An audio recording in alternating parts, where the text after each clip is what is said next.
I want you to imagine a map. Not just the typical map that you'd be able to find nowadays on the internet, but a map of India, pre-partition, before 1947. I want you to focus in particular on the northernmost region of this map of India, on the state of Punjab, and more specifically in this state, the city of Lahore. It was here that my great-grandparents made the decision that would change their lives forever. They decided to embark on the perilous journey to the newly founded state of Pakistan, a homeland for the Muslim people. Just months ago, this state had ceased to exist, and the road ahead would be very dangerous indeed. At this time, neighbors were turning on neighbors, borders had been drawn in haste, and the road ahead would be filled with violence. It's estimated that during the partition, roughly 1 million people died. These were my great-grandparents. That's my great-grandma pictured above there, and my great-granddad over there. 25 years later, in 1972, an announcement came. This time, it was in Uganda. Idi Amin had ordered for the expulsion of all Asians from the state of Uganda.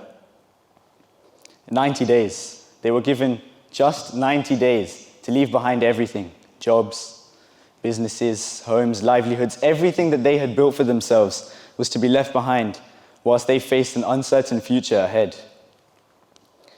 My grandparents, this is on the other side of my family, arrived in the UK as refugees.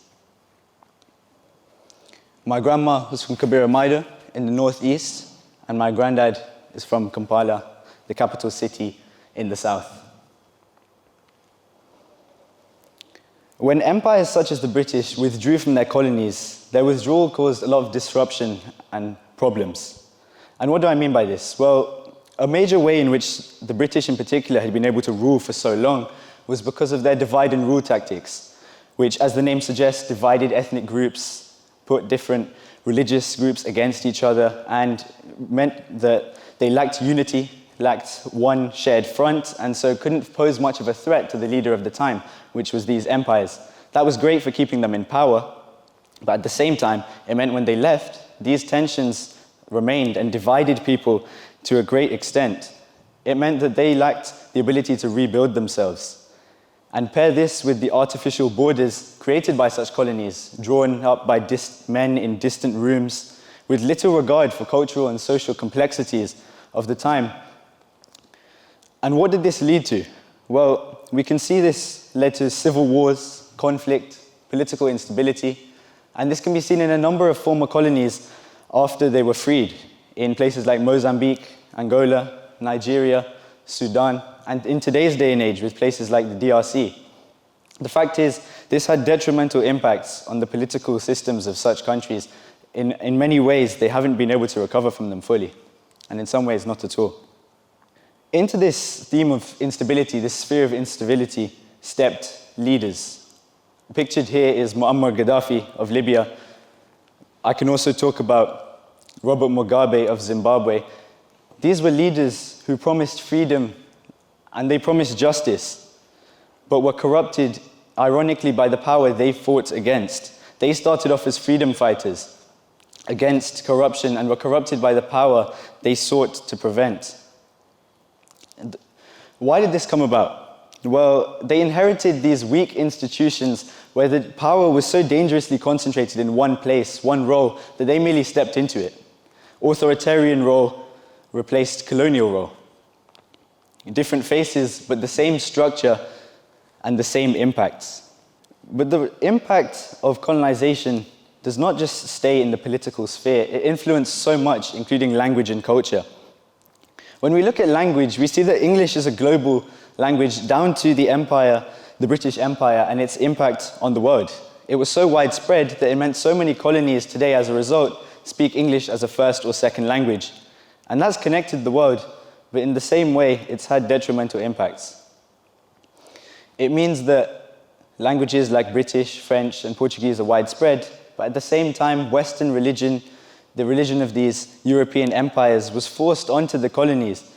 And so we see across South Asia, across South America, and across colonies in Africa, Christianity has become widespread. And at the cost of what? Because we see that their own culture seems to have been eroded to an extent. They've lost their own religions.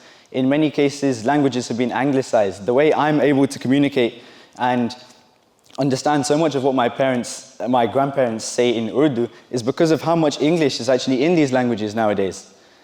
The actual true original words have been lost, and it's important to note that this cultural loss is permanent.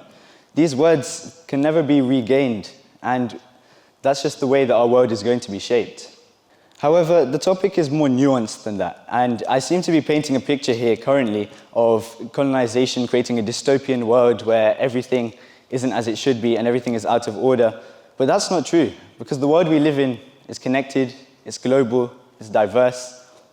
I wouldn't be standing here right now giving this speech in English if it hadn't been for colonization. Colonization has shaped migration, it's shaped trade routes, it's shaped so much of our lives. Look at the city that we find ourselves in. London is so cosmopolitan and diverse as a result of colonization. Colonization certainly had drawbacks.